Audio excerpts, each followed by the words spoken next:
네, 안녕하세요. 안녕하세요. 네, 네. 햅틱 피드백으로 시작하는 iOS 개발의 이모저모를 맡게 된 구본무라고 합니다. 반갑습니다. 네. 다들 이 제목을 보고 이 세션은 뭐 햅틱 피드백에 대한 것인가? 뭐 아니면 뭐 또 다른 게 더 있나 싶으셨을 텐데요. 제가 이번 준비한 세션은 뭔가 한 세션 내내 말하기는 약간 좀 너무 내용이 적어서 아쉽고, 그렇다고 한 번 또 얘기를 안 하자니 그렇기는 좀 뭔가 알려주고 싶은 그런 것들을 잔뜩 모아둔 세션입니다. 그러니까 네, 가볍게 관심 있는 부분을 들어주시면 되겠습니다. 네. 이건 제 메일이랑 이제 연락처고요. 제가 오늘 뒷풀이를 못 가니까 혹시 따로 질문이 있거나 추가로 연락을 하고 싶으신 분들은 네, 연락처로 연락을 주시면 되겠습니다.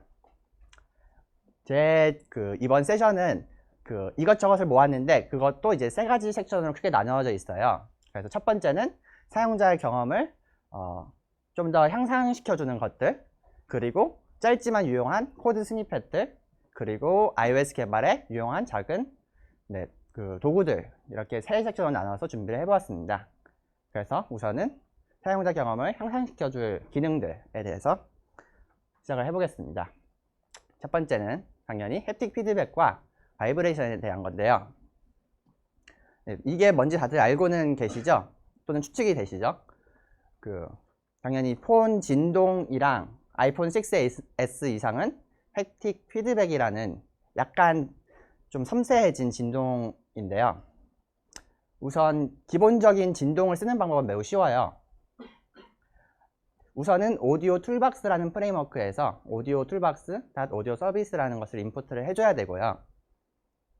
그리고 맨 밑에 줄에 보시면 오디오 서비스 플레이 시스템 사운드라는 게 있죠. 이 한 줄이면 진동을 내 기기에서 할 수가 있습니다. 그럼 얘가 파라미터로 받는 저 시스템 사운드 ID라는 것은 위에 커멘트를 보시면 사실 uint 32의 타이프 알리어스예요. 그래서 사실은 그냥 uint 32 숫자지만 좀 더 알아보기 쉽게 하기 위해서 시스템 사운드 ID라는 다른 이름을 갖고 있는 것 뿐이에요. 그래서 이제 진동을 이제 하는 번호는 4095번이에요. 하여튼 우리가 뭐 4095를 외우고 다닐 수는 없으니까 K 시스템 사운드 ID 바이브레이터라는 고정 값이 있어요. 그래서 시스템 사운드 ID 그리고 K 시스템 사운드 ID 바이브레이터 이렇게 만들어주면 저 맨 앞에 있는 바이브레이션은 사실 그냥 4095지만 4095라는 unsigned integer 32지만 좀 더 쉽게 기억하기 쉽게 만들 수가 있겠죠. 그리고 저 값을 저 펑션에 넣어주면 기기가 진동을 하게 됩니다.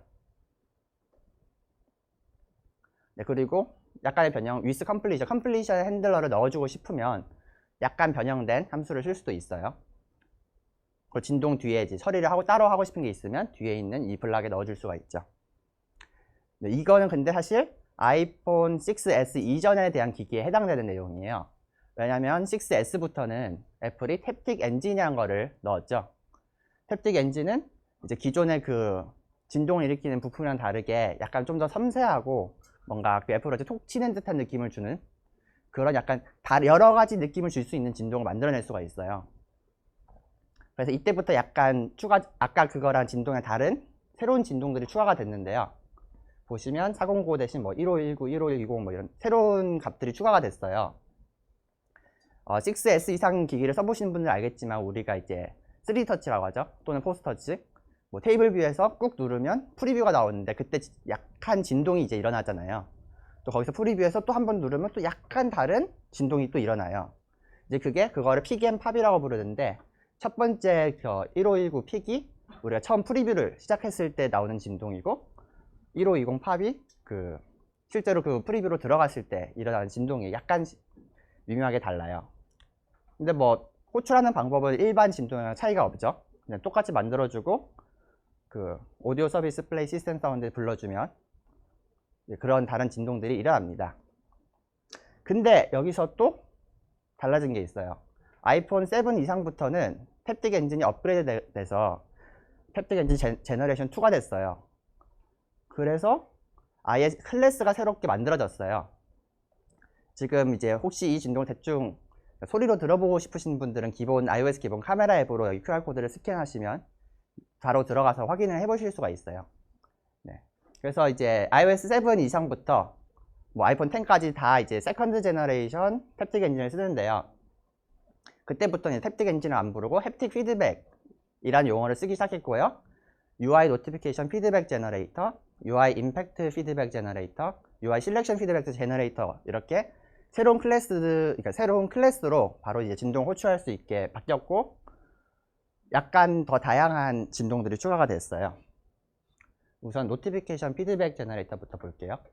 근데 아까보다 사실 어떻게 보면 더 간단할 수 있어요. 그냥 클래스를 만들어 가지고 호출하는 거니까.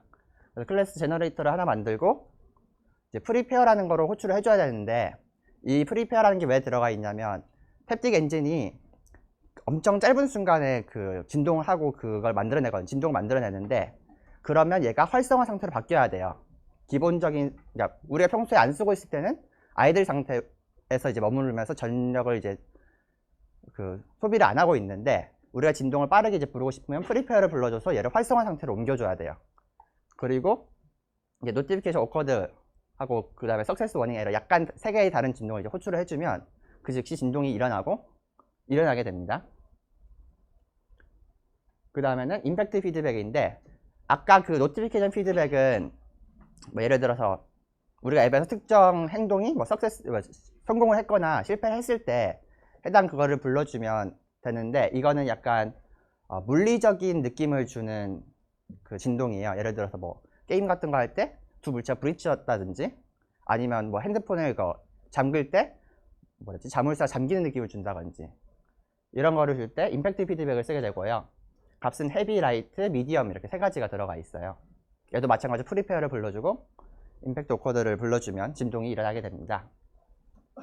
그다음 마지막 실렉션 피드백인데 이거는 그 우리가 데이트 피커나 그냥 일반 UI 피커를 쓰게 될 때 이제 그 휠을 스르륵 돌리면 얘가 기계가 마치 그 진짜 휠을 막 돌아가는 것처럼 막 드르륵 거리잖아요. 그게 바로 이거를 연속으로 불러주는 거예요. 실렉션 체인지들을 그 한 값이 하나 바뀔 때마다 계속 불러줍니다. 그래서 그 피드백 연속으로 일어나게 되는 거고요.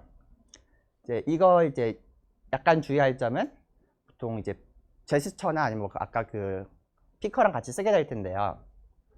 매번 이제 실렉션 체인지를 불러주기 전에 프리페어를 한 번 더 불러줘야 돼요. 그래서 보시면 이제 제스처가 시작됐을 때 클래스를 생성해주고 프리페어를 한 번 불러줬죠. 그리고 상태가 바뀌는 동안 계속 실렉션 체인지를 불러주지만 그와 다음에 다시 한번 프리페어 계속 활성화 상태를 유지하죠. 그리고 마지막에 이제 제스처가 끝났을 때는 얘를 메모리에서 해제해줘야지 얘가 다시 아이들 상태로 돌아가기 때문에 릴을 해줘야 돼요. 이 경우는 왜냐면 아까 같은 경우는 그냥 이제 펑션 범위 안에서 생성했기 때문에 알아서 해제가 되지만 이거 같은 경우는 맨 위에서 계속 유지를 하고 있기 때문에 따로 해제를 해줘야 돼요. 안 그러면 얘가 전력을 계속 소비를 하게 됩니다. 진동을 안 하고 있어도. 네.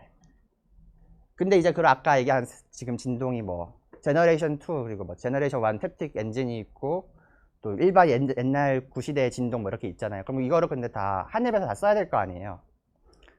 그래서 보통 이렇게 쓰게 되는데요. 물론 뭐 디바이스 키 같은 오픈 소스를 써서 뭐 아이폰 6s, 7 뭐 묶어서 그렇게 해결해도 되지만 근데 뭐 나중에 아이폰 10은 다음 세대가 나오면 그것도 뭐 젠2를 쓰는데 그거 또 따로 추가하고 막 매번 그 새로운 키가 나올 때마다 그걸 코드를 업데이트를 해줘야 되잖아요. 그래서 여기서 첫 줄을 보시면 UI device .current 안에 있는 프라이빗 밸류를 써서 확인을 할 수가 있습니다. 프라이빗 밸류지만 이건 앱스토어 심사에 걸리지 않으니까 안전하게 쓸 수가 있고요. 밸류 포 키하고 이 피드백 서포트 레벨이라는 프라이빗 그 프로퍼티를 호출하면 인트 값을 줘요. 그래서 2, 1, 0을 이렇게 주는데 0은 옛날 그 진동, 1은 1세대 탭틱 엔진, 2는 2세대 탭틱 엔진 이렇게 경우에 따라서 다른 그 진동을 호출을 해줄 수가 있어요. 네. 그 다음은 그 사용자 경험을 또 향상시켜주는 또 하나는 바로 소리인데요. 우리는 대부분 사실 아까도 제가 쉬는 시간에 물어봤는데 대부분 이제 무음 모드로 하고 다니잖아요. 저도 이제 계속 학교 다니고 대학 다닐 때는 계속 이제 무음 모드를 해서 다녀서 이제 iOS에 어떤 사운드가 있는지, 사운드가 얼마나 다양한지 정확히 몰랐거든요. 근데 이제 한번 이제 제가 이제 그 휴학을 하고 나서 뭐 이제 굳이 무음 모드를 할 필요가 없다 보니까 이제 사운드를 키고 다니게 되는데 그제서야 iOS 사운드가 얼마나 다양하고 풍부하고 그 도움이 되는지 알게 됐어요. 그래서 혹시 이 소리를 아시는 분 계신가요? 아, 잠깐만요.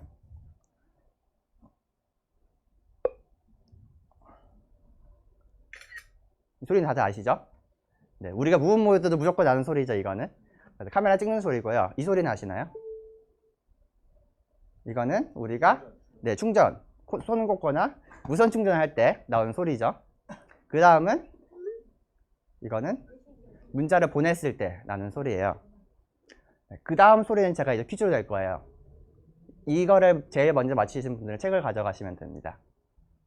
네, 잘 들어보세요. 무슨 소리일까요? 네. 네, 맞았습니다. 아, 이거 아까 물어봤는데 쉬는 시간 아무도 못 맞히시더라고, 이거를. 보시면 하다가 첫 구매 승인이 되었을 때 이렇게 완료가 돼요. 근데 이게 소리가 은근히 엄청 기분이 좋아가지고 뭔가 매번 구매를 욕구를 약간 자극을 시켜요, 얘가 진짜로. 네. 그렇고 그래서 이런 시스템 사운드를 재생하는 방법은 사실 아까 진도랑 똑같아요. 보면 또 오디오 서비스 플레이 시스템 사운드가 있죠. 대신 여기는 사운드 아이디는 아까 그 뭐 409 이런 거 말고 실제 시스템 아이디는 다른 사운드 아이디를 쓸 수 있고 다른 숫자를 넣으면 그거에 해당되는 시스템 사운드가 플레이가 돼요. 하지만 여기서 지금 쓴 거는 제가 커스텀 파일을 하나 넣어가지고 앱에 포함을 시켜서 그 파일의 경로를 넘겨준 다음에 그 보시면 오디오 서비스 크리에이트 시스템 사운드 아이디가 있죠. 이 경로와 인트의 어드레스를 넘겨줘서 새로운 그 시스템 사운드를 만들고 그 사운드에 대한 사운드 아이디를 받게 돼요. 그리고 그 새로 받은 사운드 아이디를 넣게 되면 그 새로운 제가 직접 넣은 그 파일에 소리를 재생할 수가 있습니다. 지금 여기서 나온 파일은 사실 지금 시스템에 포함되어 있는 소리이기도 해요. 아마 이 소리를 들어보신 분은 없을 텐데 이 소리거든요. 이 소리는 아직 출시 안 한 에어파워에서 무선 충전을 할 때 나오는 소리입니다.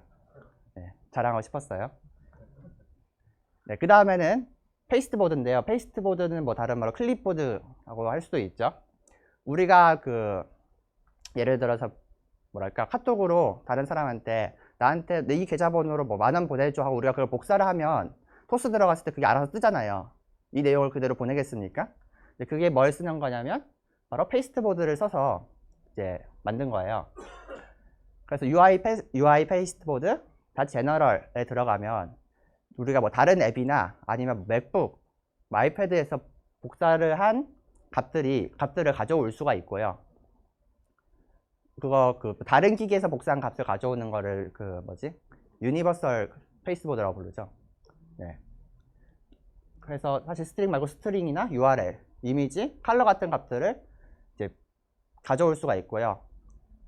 또는 동시에 여러 개를 가져올 수도 있어요. 예를 들어 제가 뭐 이미지와 URL이 포함되어 있는 내용을 컨텐츠를 동시에 복사를 했다면 이 내용이 동시에 다 같이 들어가서 다 가져올 수가 있게 됩니다. 맨 밑에는 데이터죠. 밑에는 키노트 파일을 예를 들어서 아이클라우드 드라이브 복사를 해서 뭐 카톡을 붙여넣기를 한다. 그러면 이렇게 가져올 수가 있습니다. 마찬가지로 직접 코드상으로 클립보드에 넣고 싶으면 직접 이렇게 추가를 해도 되고요. 근데 이제 예를 들어서 제가 앱에서 이렇게 내용을 복사를 하게 되면 다른 앱에서도 이 내용을 볼 수가 있게 되잖아요. 근데 만약 제 앱이 약간 프라이버시가 좀 민감한 앱인데 그렇다고 이제 복사를 막을 수는 없고 복사가 필요하지만 다른 앱이 알고 쉽게 하고 싶지 않다. 그런 경우에는 오브젝트를 넣을 때 로컬 온리를 설정해 주거나 또는 엑스퍼레이션 데이트를 설정해 줄 수가 있어요. 지금 여기는 뭐 하루 뒤에 내용이 만료 이렇게 설정해 줬고요. 그리고 로컬 온리도 활성화를 해줬죠. 그러면 뭐 유니버설 클립보드라든지 아니면 다른 앱에서 페이스트보드 있는 내용을 못 보게 됩니다. 그 다음에는 커스텀, iOS에는 없는 커스텀 폰트를 추가하는 방법인데요. 네, 우선은 네, 폰트 파일이 있어야겠죠. TTF나 OTF 파일을 먼저 준비를 해주신 다음에 그 파일, 프로젝트 내비게이터에 추가를 해줘요. 그리고 확인을 해줘야 될 거는 혹시라도 타겟 멤버십에 체크가 되어 있는지, 이 앱을 설치할 때 앱에 복사가 되는지, 그리고 프로젝트 설정 가서 빌드 페이지에 실제로 그 번들로 폰트 파일도 복사를 해주는지 확인을 해주고요. 그 다음에 인포 피리스트에 들어가서 이 앱은 앱에서 지원하는 폰트를 하나 밑으로 추가해줍니다. 여기서 추가하는 그 폰트 이름은 파일의 이름이에요. 네, 그 다음에 이제 폰트를 쓰려면 이거는 지금 그 맥OS에 있는 폰트북이거든요. 그 서체 관리자였나? 네. 거기서 보시면 지금 보시면 폰트 이름이 실제 파일 이름에 약간 다른 걸 확인할 수가 있죠. 네. 이거는 거의 차이가 없지만 뭐 실제 파일 이름이랑 실제 안에는 서체 이름은 약간 다를 수가 있어요. 그래서 사용할 때 중요한 거는 서체 이름을 확인해야 됩니다. 그래서 서체 이름을 확인한 다음에 뭐 UI 레벨에 해당 폰트를 이렇게 설정을 해주면 적용이 바로 됩니다. 또는 스토리보드에서도 바로 설정을 할 수가 있어요. 폰트를 커스텀을 한 다음에 들어가 보면 여기 폰트 패밀리에 우리가 방금 추가한 폰트가 추가가 돼 있을 겁니다. 그럼 이게 스토리보드에도 반영이 바로 돼요. 그래서 바로 확인을 할 수가 있습니다. 그러면 이제 뭐 당연히 실제 앱에서도 반영이 되고요. 네. 그 다음에 이제 코드 스니펫 부분이에요. 여기는 아까 얘기한 아주 짤막한 코드지만 그래도 뭔가 도움이 되는 그런 코드를 모아놓은 섹션이에요. 네, 앱 버전 확인하는 법 뭐 대부분 알고 계시겠지만 간단히 보고 갈게요. UI bundle.main 오브젝트에서 그 아까 인포나 피리스트에는 당연히 우리 아까 봤던 인포 피리스트에 앱 버전이랑 뭐 앱 빌드 넘버 이런 게 들어가 있잖아요. 그래서 다음과 같은 코드로 버전과 빌드 넘버를 가져올 수 있고요. 저는 이거를 이제 뭐 설정 같은 데서 표시하기를 좋아하는데 이 디버그 아닌 거를 구분하기 위해서 저 if 디버그를 써가지고 따로 표시하는 걸 저는 좋아해요.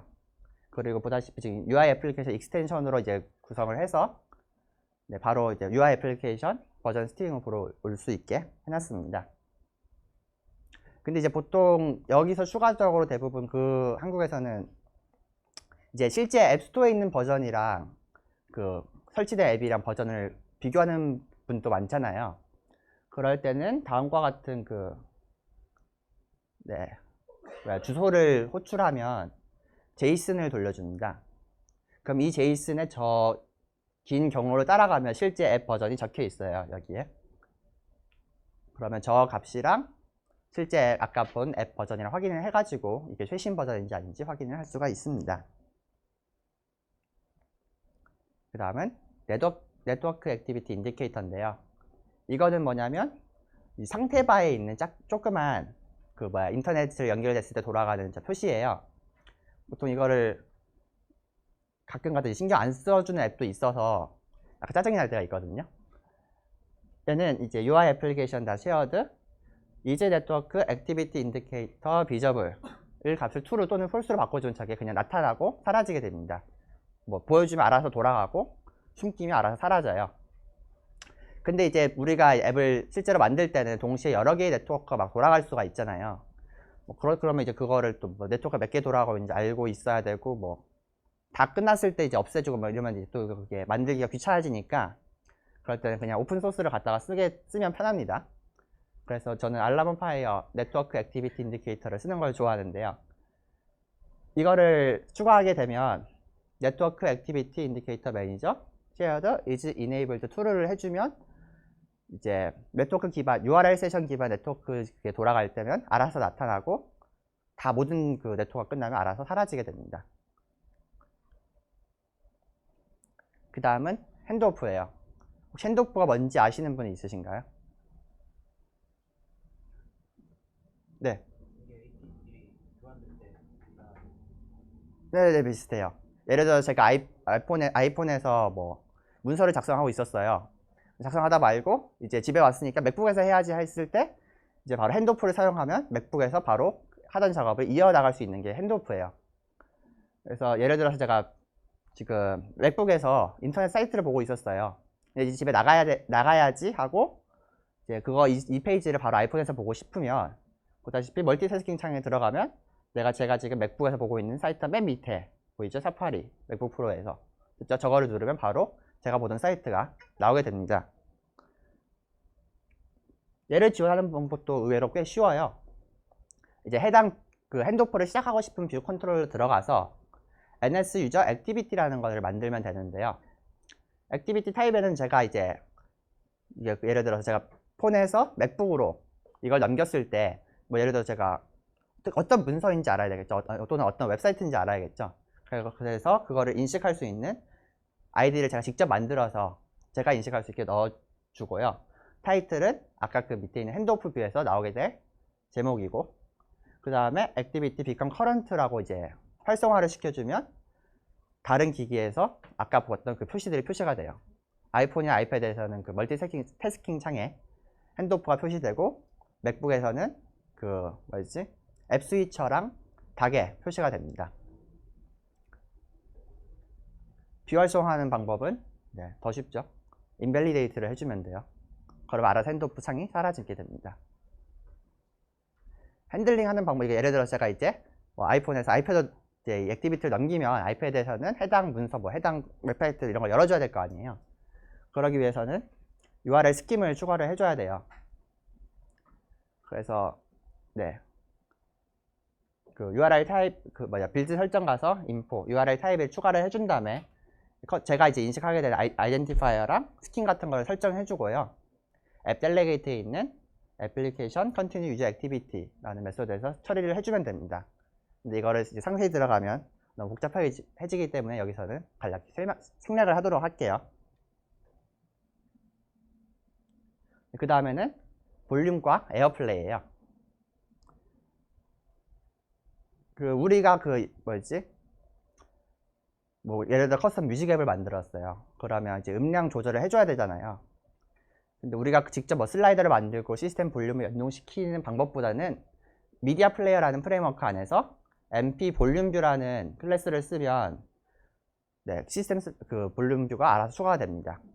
볼륨 뷰를 만들고 저거는 커스텀 펑션이에요. 그냥 추가해주고 레이아웃 해주는. 이렇게 넣어주면 알아서 볼륨 슬라이더가 생기고 알아서 그 시스템 볼륨이랑 연동이 됩니다. 다른 거를 해줄 필요가 없어요. 이렇게 저 위에 있는 뷰가 통째로 표시가 되고요. 심지어 보시면 에어플레이 버튼도 같이 추가가 되죠. 그래서 누르면 다른 에어플레이 기기로 바꿀 수가 있습니다. iOS 11부터는 새로운 뷰가 하나가 추가됐어요. 이번에는 AVKit이라는 프레임워크 안에 있는 AV 라우트 피커 뷰라는 건데요. 얘는 방금 전에 본 저 MP 볼륨 뷰의 맨 오른쪽 부분 있죠. 에어플레이 활성화하는 부분. 저거만 따로 떼놓은 거라고 보시면 돼요. 그래서 얘도 그냥 생성화하고 뷰에 추가를 해주면 저렇게 생긴 뷰가 하나가 추가가 돼요. 아이콘만 바뀌었죠. 에어플레이 2 아이콘으로 바뀌었어요. 누르면 마찬가지로 이렇게 에어플레이 피커가 나타나게 됩니다. 이거를 활용할 수 있는 또 다른 방법은 아까처럼 그냥 커스텀 뮤직 앱을 만들 때도 좋지만 이 MP 볼륨뷰라는 것은 추가를 하게 되면 아까 말했듯이 그 볼륨 슬라이더가 생기는 거잖아요. 그래서 어떤 효과가 있냐면 우리가 인스타그램이나 유튜브 보면 그 동영상 보고 있을 때 볼륨 그 중간에 크게 나타나는 게 안 나오죠. 그쵸? MP 볼륨 뷰가 뷰 안에 있으면 그 중간에 크게 모든 걸 가로막는 볼륨 창이 안 나와요. 그래서 내가 만든 커스텀 앱에는 그 커다란 볼륨 창을 가리고 싶다. 그럼 MP 볼륨 뷰를 뷰에 추가를 해주면 그게 안 나타나게 됩니다. 근데 나는 저 볼륨 뷰도 나타나게 하고 싶지 않다. 그럼 프레임을 엄청 위로 밖으로 설정해서 화면에만 안 보이게 하면 돼요. 그러면 깔끔하게 볼륨이 안 보이게 만들 수가 있습니다. 그 다음에는 아마 이거는 좀 더 쉬운 내용인데 컬러와 이미지 리터럴이라는 내용이에요. 우리가 이제 UI 컬러 쓸 때는 UI 컬러하고 레드 아니면 휴, 브라이트니스 이런 걸 쓰잖아요. 근데 그런 거 말고 좀 더 알아보기 쉽게 컬러 리터럴을 쓰면 실제 색상이 바로 저렇게 코드 안에서 나타나게 됩니다. 그리고 바로 자주 쓰는 컬러를 설정할 수도 있고 바로 고를 수도 있고요. 아더를 누르면 그냥 헥스칼러 넣어서 설정을 할 수도 있습니다. 마찬가지로 이미지도 이미지 리터럴로 하면 코드 안에서 이제 볼 수가 있고요. 이거는 이제 그 이미지 에셋 안에다 넣어주면 이미지 리터럴에서 선택을 할 수가 있게 됩니다. 보다시 에셋에 있는 게 나와서 그냥 선택을 해주면 돼요. 물론 이제 이미지 에셋에 이미지가 엄청 많은 경우에는 불편하겠지만 그렇지 않은 경우에는 코드 안에 바로 쉽게 볼 수도 있기도 하고 UI 이미지 네임드로 만들면 옵셔널이 되잖아요.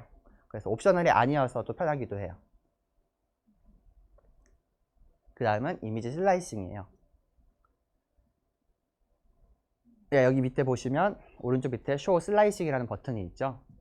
이거를 누르면 안드로이드 9 패치처럼 잘라서 이 중간에 있는 뷰가 알아서 늘어나게 됩니다. 은근히 모르는 분이 많아서 추가를 해봤어요. 이렇게 하면 예를 들어 채팅 버블을 만들 때 중간에 있는 부분이 알아서 늘어나서 우리가 코드를 짤 필요도 없고 그냥 이미지 버블만 넣어가지고 쉽게 구현을 할 수가 있습니다. 그 다음은 이제 도구 섹션으로 넘어왔어요. 첫 번째 도구는 레이다라는 건데요. 이게 뭐냐면요. 애플에서 제공하는 버그 리포팅 시스템이에요. 네, 마찬가지로 QR코드 찍으면 사이트 확인을 하실 수가 있고요. 네, radar.apple.com으로 들어가도 되고 bugReport.apple.com으로 들어가도 둘 다 똑같이 뒤에 있는 거로 리디렉트가 돼요. 이게 뭐냐면 웹사이트에서 이렇게 버그 리포터라는 게 있어요. 실제로 이제 애플에 있는 엔지니어한테 이제 버그를 리포팅 하는 건데 예를 들어 뭐 베타 앱을 쓰든지 아니면 엑스코드를 쓰다가 뭐 버그가 생겼다든지 이럴 때 물론 이제 도움을 요청하는 것도 맞지만 진짜 이게 실제 뭐 엑스코드, 실제 iOS 버그여서 이걸 고쳐줘야 된다 그러면 제일 효율적인 방법은 실제 이제 바로 애플에게 리포팅을 해주는 거예요.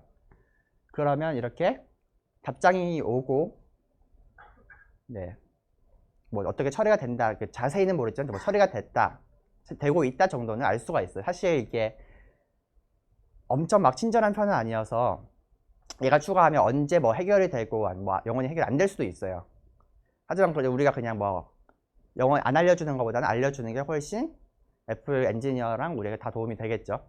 사실 이렇게 해갖고 해결된 것도 은근히 저도 몇 개 있었고 제가 하는 커뮤니티 사이트에서 뭐 볼륨 슬라이더 관련해서 버그가 엄청 많다고 맨날 이제 막 사람들이 그랬거든요.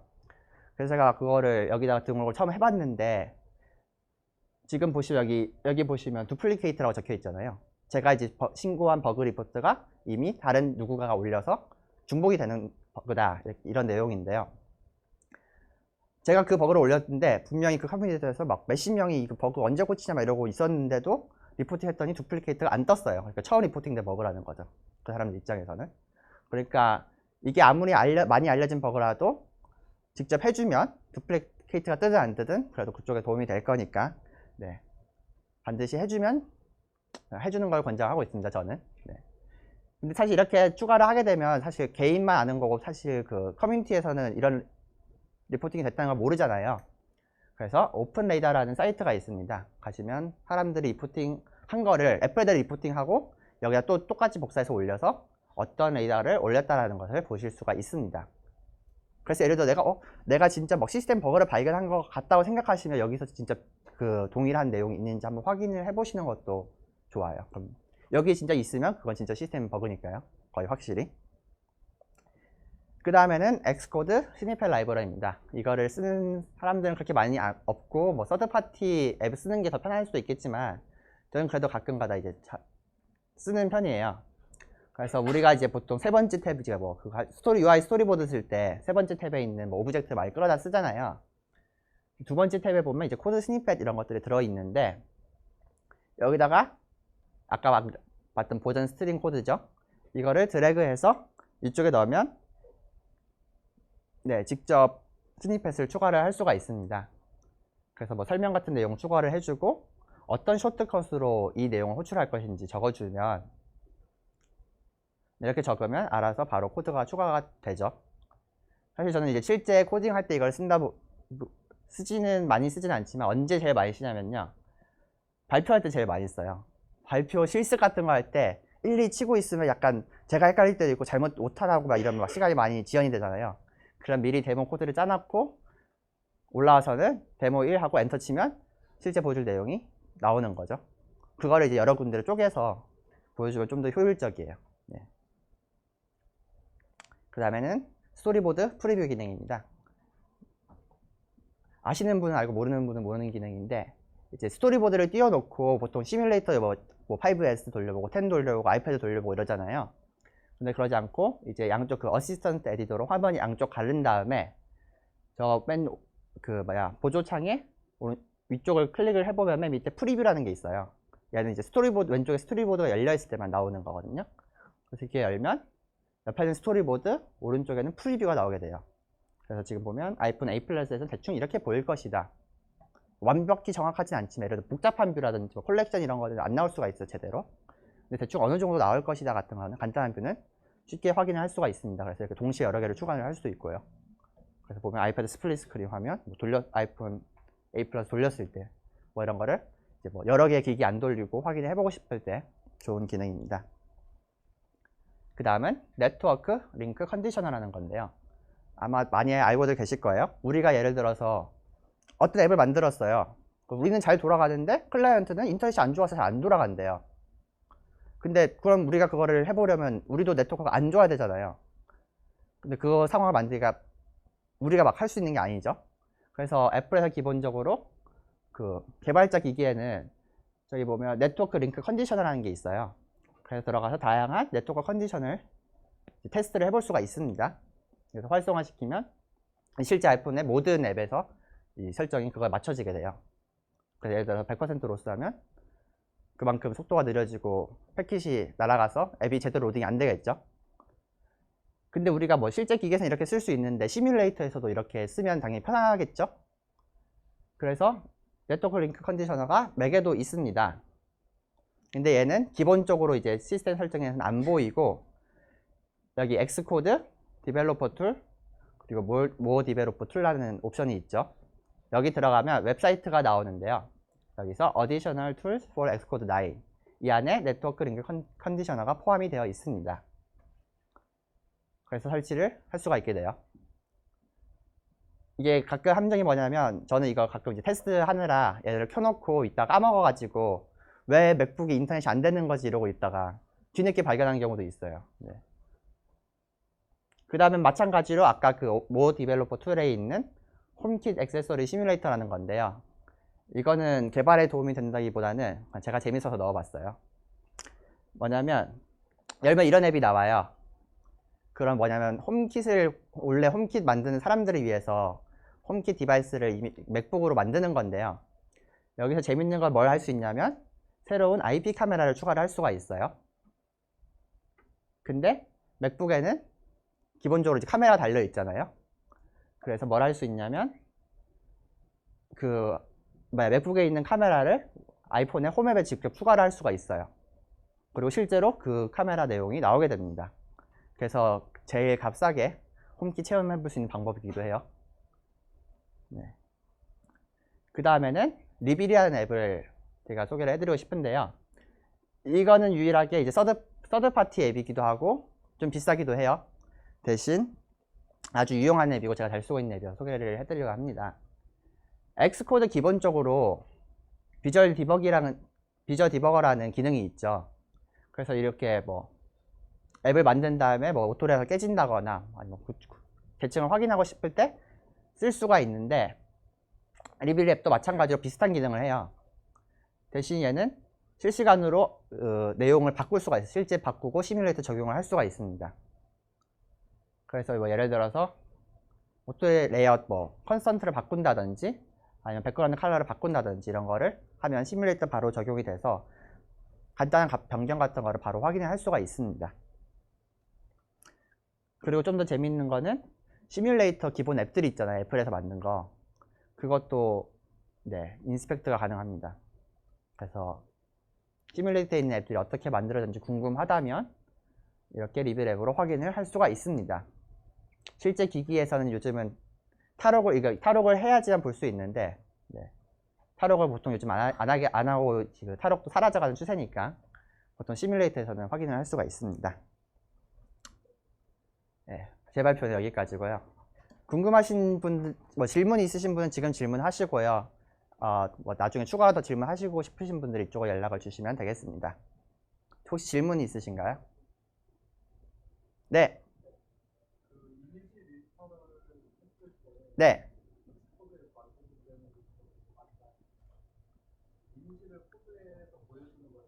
네네.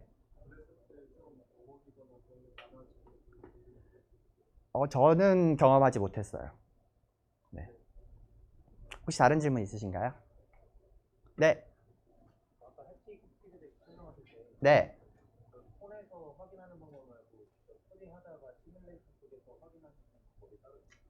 시뮬레이터는 뭐 그렇게 확인을 하려면 맥북이 진동을 해야 될 것 같은데 맥북에 햅틱 엔진이 없기도 하고 이게 네 당연히 막 위치 같은 거 뭐 폰같이 뭐랄까 카메라 같은 거라서 약간 실제 기기에서 느껴봐야 실제 정확히 알 수 있는 거라 가지고 네, 실제 기기에서만 되는 기능입니다. 네. 혹시 다른 질문 있으신가요? 없으면 여기서 마치겠습니다. 감사합니다.